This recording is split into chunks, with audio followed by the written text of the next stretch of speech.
Perkenalkan, nama saya Vika Kurniawati. Saya akan mempresentasikan Blue Ocean Strategi di perusahaan tempat saya bekerja, yaitu PT Berkah Bersama Gemilang dengan salah satu brandnya yang bernama The Bolu Rampah. Adapun karakteristik dari Blue Ocean Strategi adalah yang pertama, menciptakan permintaan baru di pasar yang belum ada. Yang kedua, memfokuskan pada inovasi nilai atau value innovation.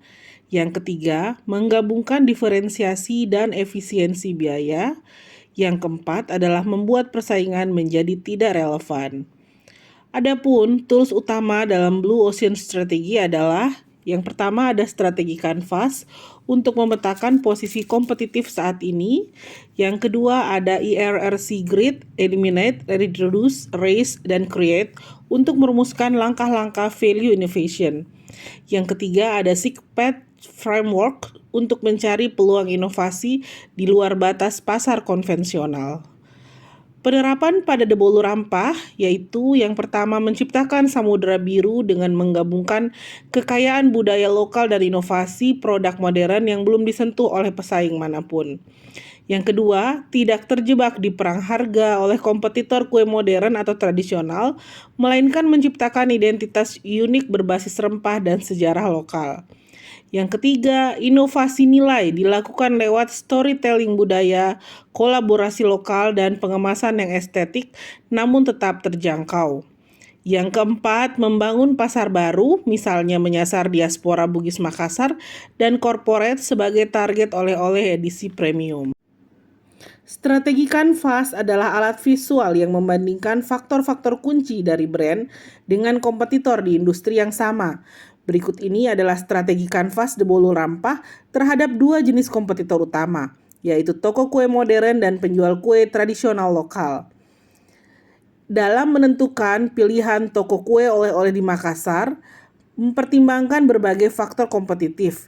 Faktor-faktor ini penting untuk diidentifikasi agar brand seperti The Bolu Rampah dapat memposisikan dirinya secara strategis di tengah persaingan pasar. Berikut adalah beberapa faktor kompetitif yang dipertimbangkan oleh pelanggan. Yang pertama, cita rasa produk. Yang kedua, ketersediaan varian produk. Yang ketiga, harga dan value for money yang dikeluarkan. Yang keempat, desain dan kepraktisan kemasan. Yang kelima, kesan lokal dan budaya. Yang keenam, aksesibilitas toko. Yang ketujuh, visual produk dan media sosial. Yang kedelapan, pelayanan dan experience pelanggan. Yang kesembilan, testimoni dan reputasi. Dan yang kesepuluh, dukungan terhadap lokalitas dan keberlanjutan. Dengan memahami faktor-faktor di atas, The Bolu Rampah dapat terus menyempurnakan keunggulan kompetitifnya dan memperkuat posisinya sebagai toko oleh-oleh khas Makassar yang unggul secara rasa, cerita, dan nilai budaya. The Bolu Rampah memposisikan diri sebagai oleh-oleh khas Makassar yang tidak hanya menjual rasa, tapi juga cerita dan nilai budaya. Dibandingkan dengan kompetitor, kekuatan terbesarnya adalah di rempah khas, narasi lokal, kemasan estetik, daya tarik media sosial, serta dukungan terhadap petani lokal dan keberlanjutan. Ini membuka peluang untuk menjadi brand ikonik oleh-oleh premium berbasis budaya dan lingkungan. Yang kedua, IRRC Grid. IRRC Grid adalah alat strategis dalam kerangka Blue Ocean Strategi yang digunakan untuk menciptakan value innovation, yaitu inovasi yang meningkatkan nilai pelanggan sekaligus mengurangi biaya operasional. Eliminate, apa saja yang harus kita hilangkan? Produk-produk oleh-oleh generik yang tidak mencerminkan budaya lokal. Yang kedua, desain kemasan generik tanpa identitas visual yang kuat. Yang ketiga, ketergantungan pada narasi oleh-oleh klasik yang membosankan. Adapun yang harus kita reduce atau kita kurangi adalah yang pertama, mengurangi varian yang tidak laku. Yang kedua, kurangi penggunaan bahan mahal yang tidak mempengaruhi rasa. Yang ketiga, kurangi waktu tunggu pelanggan saat beli langsung. Yang keempat, kurangi elemen desain kemasan yang bikin biaya produksi menjadi tinggi. Adapun yang harus kita raise atau tingkatkan, yang pertama adalah cita rasa khas atau bahan lokal unggulan. Yang kedua, estetika kemasan biar cocok jadi oleh-oleh atau hadiah. Yang ketiga, kecepatan pelayanan dan keramahan staf. Yang keempat, intensitas storytelling dan narasi budaya dalam kemasan dan campaign. Yang kelima, konsistensi branding across channel, media sosial, website maupun packaging.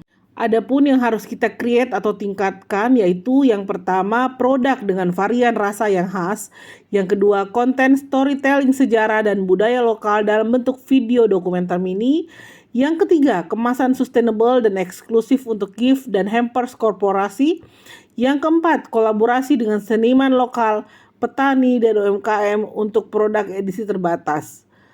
Program edukasi budaya melalui QR Code yang menghubungkan ke cerita produk. Sistem produk online, pre-order online dan pemesanan cepat via WhatsApp atau Shopee.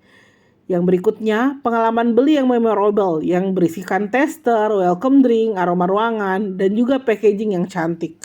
Yang berikutnya adalah 6P Framework, yaitu yang terdiri dari yang pertama, across alternative industries, menyatukan industri oleh-oleh, kuliner heritage, pariwisata, dan lifestyle modern, atau oleh-oleh sebagai bentuk self-expression dan kebanggaan budaya.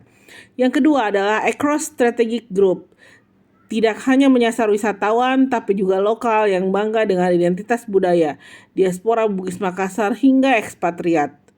Yang ketiga, across buyer groups. Yang pertama adalah segmen anak muda, koleksi edisi kekinian dan media sosial friendly. Yang kedua ada ibu rumah tangga, produknya family size dan snack sehat anak. Yang ketiga korporasi, souvenirisme, hampers relasi, dan CSR produk lokal. Yang keempat adalah across complementary offerings, yaitu terdiri dari kita membuat paket bolu dan kopi lokal, bolu dan kartu ucapan atau kartu budaya, bolu dan merchandise khas Makassar, tas lipat kain tenun, pembatas buku, dan lain-lain. Yang kelima adalah across functional emotional appeal. Dari hanya makanan bisa menjadi simbol kebanggaan daerah, simbol cinta dan perhatian untuk hadiah dan hampers, dan juga berfungsi sebagai alat edukasi budaya, cerita sejarah, dan tokoh lokal. Across time menjadikan oleh-oleh bukan hanya bagian dari masa lalu, tapi identitas masa depan yang modern dan berkelas. Demikianlah pemaparan strategi Blue Ocean dari The Bolu Rampa.